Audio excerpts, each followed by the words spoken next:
Tashidelek and welcome to Tibet this week, where we bring you weekly news on Tibet, His Holiness the Dalai Lama and Central Tibetan Administration. Let's have a look at today's headlines. His Holiness the Dalai Lama grants audience to Tibetan settlement officers and European campaigners for peace. His Holiness the Dalai Lama expresses condolences to the Prime Minister of Nepal. His Holiness the Dalai Lama congratulates the new Khamba Lama of Mongolia. 16 Kashag convenes 5th Permanent Strategy Committee meeting. Sikyong Penpa Tsering inaugurates Strengthening Cultural Resilience of Tibetan Communities program. Women Empowerment Desk organizes conference on dialogue on women's empowerment within Tibetan community. Deputy Speaker visits Germany. Office of Tibet, Canberra urges Australian Prime Minister Anthony Albanese to raise Tibet issue during China visit. Tibetan settlement officers meet for 15th administrative meeting. Education Kalon sends congratulatory message on 25th year of Emory-Tibet partnership. WeTag holds strategic meeting and advocacy training.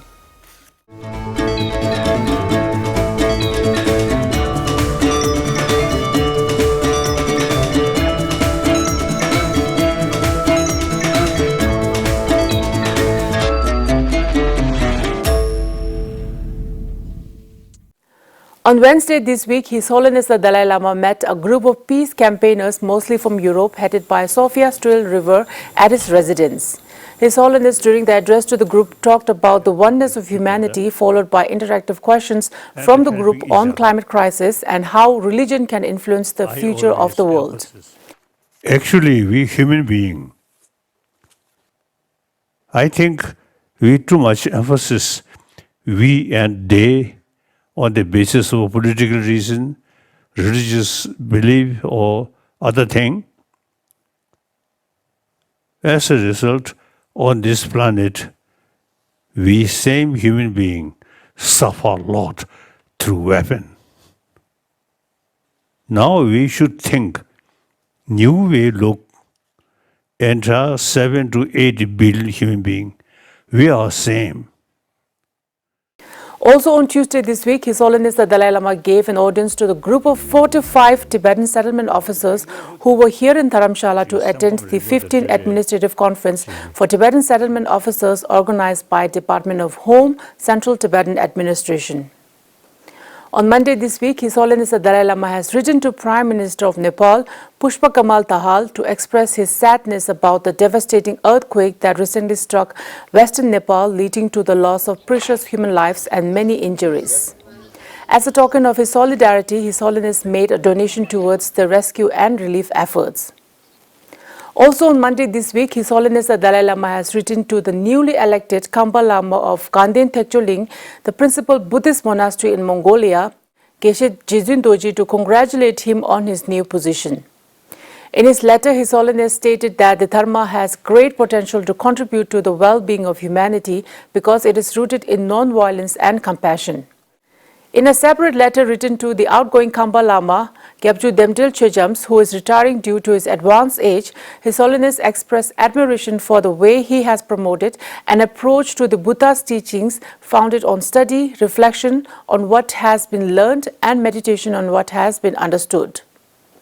On Wednesday this week, the 16th Kashag of the Central Tibetan Administration convened its 5th Strategy Committee meeting in Dharamshala. This 3-day biannual meeting will follow up with the implementation of measures chalked out at the previous 4 meetings and additionally will discuss the progress of the ongoing strategic programs and deliberate on future advocacy initiatives as per the committee's objectives. Marking the watershed moment in history, Sikyong Penpa Tsering of the Central Tibetan Administration launched the program Strengthening Cultural Resilience of Tibetan Communities, organized by the Department of Religion and Culture and funded by the USAID on 3rd November at the Kashag Secretariat. In his inaugural address, Sikyong apprised the gathering of the broad scope of the program and its significance, especially given its connection to His Holiness the Dalai Lama's vision. Furthermore, he underscored the need for preservation of the precious manuscript by digitizing them in keeping with the times. The 3-year-long program is an ambitious project seeking to preserve and promote Tibetan religion, culture and language to further elevate the distinct cultural identity at the international platform.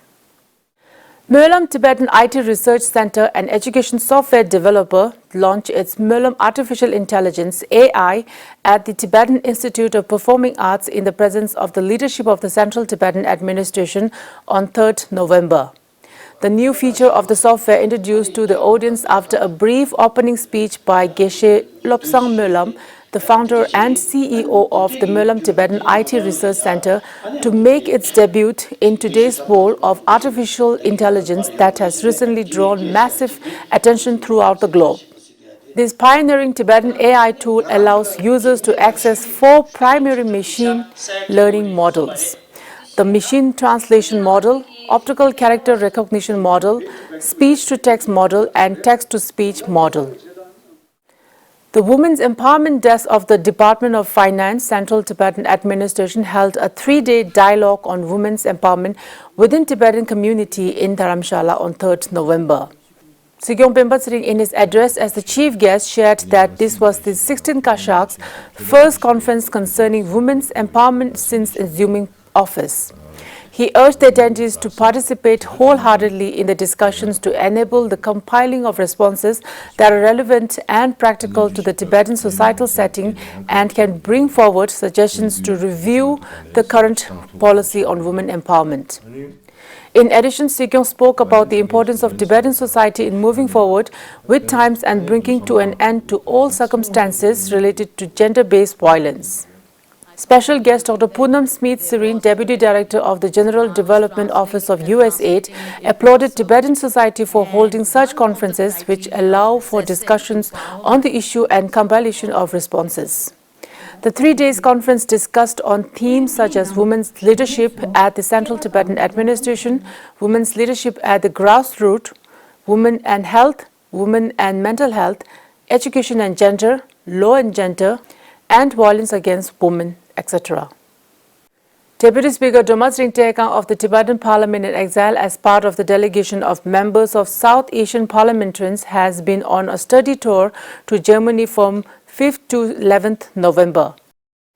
Other members of the delegation include Sri Sujit Kumar, a member of Rajya Sabha, India, Dr. P. Sudarshini Fernantopuli, a member of Parliament in Sri Lanka, Nagina Yadav, a member of the House of Representatives, Nepal, Ali Nizar, Mayor of Adu City, Maldives Democratic Party, Tsering, Member of Parliament, Bhutan, and Sri Bijendra Singh, Member of Parliament, Lok Sabha, India.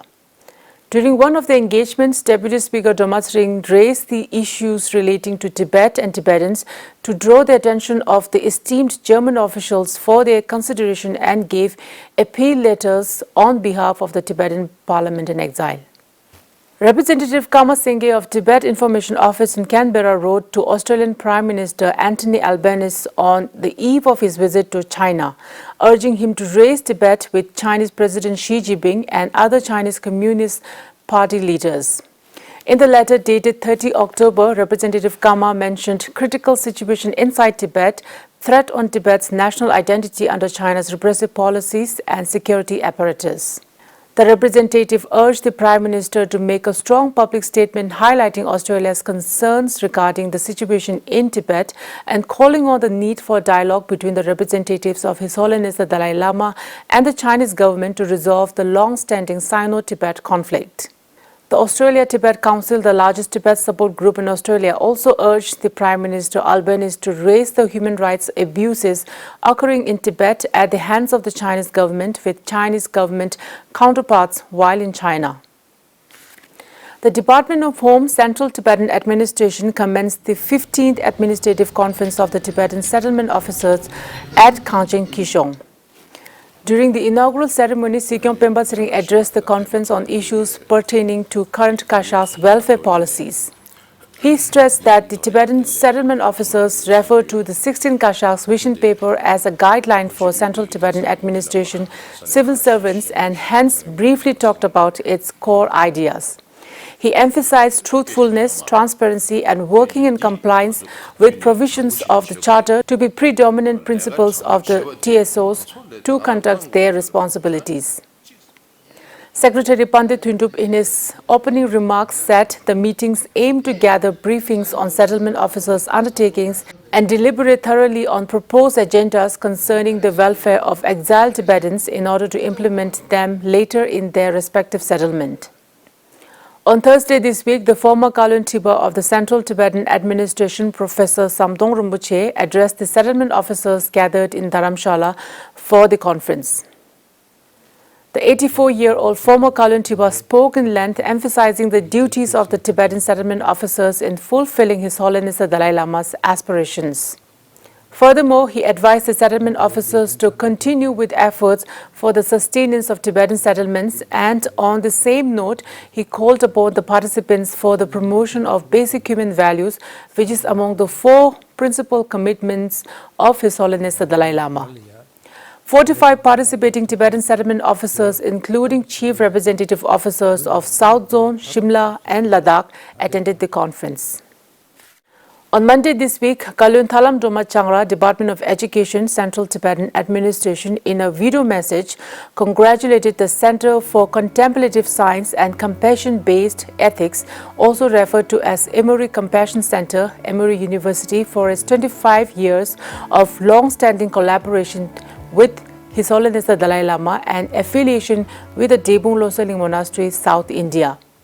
Kalon thanked the center for their support in training many Tibetan educators to become certified sea learning facilitators over the years and said so far 15,000 Tibetan students from 62 schools has benefited from these trainings.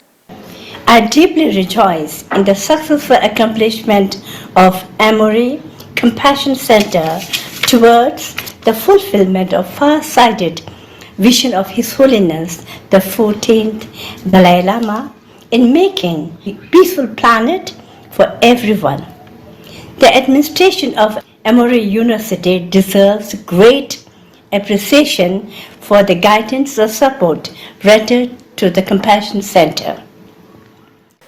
On November 6, Emory University President Gregory Fenways, along with leaders from the Debung Losaling Monastery, the Library of Tibetan Works and Archives, and Institute of Buddhist Dialectics, celebrated the 25th anniversary and the renewal of the partnership between Emory and Debung Losaling.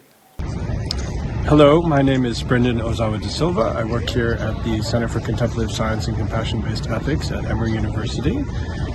To me, the significance of this day is we get to celebrate 25 years of a very wonderful partnership that for me started with a great moment of openness, vision, and humility from both sides. On the one side, His Holiness the Dalai Lama and Drepung Losling Monastery being willing to explore what this collaboration with Western education and modern science would look like. And on the other hand, Emory University having the humility, vision, and openness to learn from a traditional culture and traditional civilization of Tibetan Buddhist culture and the culture that the Tibetans preserved from ancient India in terms of the philosophy and psychology of the mind and emotions. And today we get to see how far that vision has come, that openness, that epistemic humility, that willingness to learn from one another and engage in dialogue. There are so many incredible programs, and it is wonderful to see Emory as president and provost and the dean of the college showing that the support from the administration for this partnership is as strong as ever. 25 years ago, Emory Presidential Distinguished Professor, the Dalai Lama, was present at the signing of the groundbreaking collaboration between Emory and Debung Losaling called the Emory-Tibet Partnership. The agreement was the first of its kind between a Western institution and a preeminent Tibetan monastic university. Today, in recognition of the tremendous accomplishments that have been a result of this unique partnership, we embark on the next chapter of our shared journey together. By renewing an agreement, together we commit to furthering the goals and understandings of collaborative programming that advances the shared vision of His Holiness the Dalai Lama and Emory University for an education of heart and mind. In a spirit of mutual respect and interest in learning from each other's traditions of knowledge and wisdom accumulated over 2 millennia, Emory University and Drepung Losling pledged their goodwill towards a friendly, mutually beneficial, continued cooperative relationship. Designed to advance His Holiness the Dalai Lama's vision for the education of heart and mind and the university's mission to create, preserve, teach and apply knowledge in the service of humanity. The original partnership has evolved into a global center of education and research called the Center for Contemplative Science and Compassion-Based Ethics, the Compassion Center. The Compassion Center works alongside scientists, educators, contemplatives, and philanthropists to pioneer programs at the intersection of science and spirituality. The Department of Information and International Relations successfully wrapped up the Europe Regional VTAC Strategic Meeting and Advocacy Training on November 5th at Retreat House Berghof, Germany. Tenzin Lekshe, the Additional Secretary of the Department of Information and International Relations of Central Tibetan Administration, Tenzin Pamo, staff at Tibet Advocacy Section and DIR introduced VTAC and made presentation of the International Youth Forum Action Plan. So this time, since this is the first kind of interactions between the young Tibetans, especially the VTAC members, which also involved with the Tibetan associations and the Tibetan representatives of the Tibetan Office of Tibet in Europe and the Tibetan Parliament members in Europe. So there was a robust kind of understanding and interaction between the young Tibetans, which make them to be the voice of the Tibetans in Europe. So this is a success story of the recently held Europe VTAC strategy meeting. In the future, since this is the first attempt to engage with the young Tibetans in Europe, next year we'll have the International Youth Forum. Every year we are going to have the International Forum so that more and more young Tibetans in different parts of the world can engage and become the voice of the Tibetans and the Tibetan cause. Now we have the similar kind of a strategy meeting and training in Australia as well as in India. So in India we are calling somewhere around 30 different young VTAC members to again strategize on their regional activities and programs and plans that will be held from 13th of November to 15th of November. And similarly, in Australia also we have a similar plan of holding a meeting with the VTAC members and the young Tibetans in Australia. The Europe-based Tibetan members of the Parliament, Venerable Thupten Wangchen and Thupten Gyatso, provided insight into the situation of Tibet and Tibetans residing in Europe. Representative Sonam Tsering Farsi of Office of Tibet, London, and Representative Rinzin Churen Genkang of Office of Tibet, Brussels, delivered their address on Europe-China relations and Tibet advocacy. Mandy McGovern, the Executive Director of the International Tibet Network, and Gloria Montgomery, the Coordinator of Tibet Advocacy Coalition, conducted advocacy training focused on tactics and strategies to be implemented in order to have an impactful advocacy. The country-wide groups successfully held their presentation on their concrete regional action plans. 45 VTAC members from 9 different European countries, Australia, Belgium, France, Germany, England, Netherlands, Poland, Spain, and Switzerland participated in the meeting. That is all the news for this week's edition of Tibet This Week. Thank you for watching Tibet TV.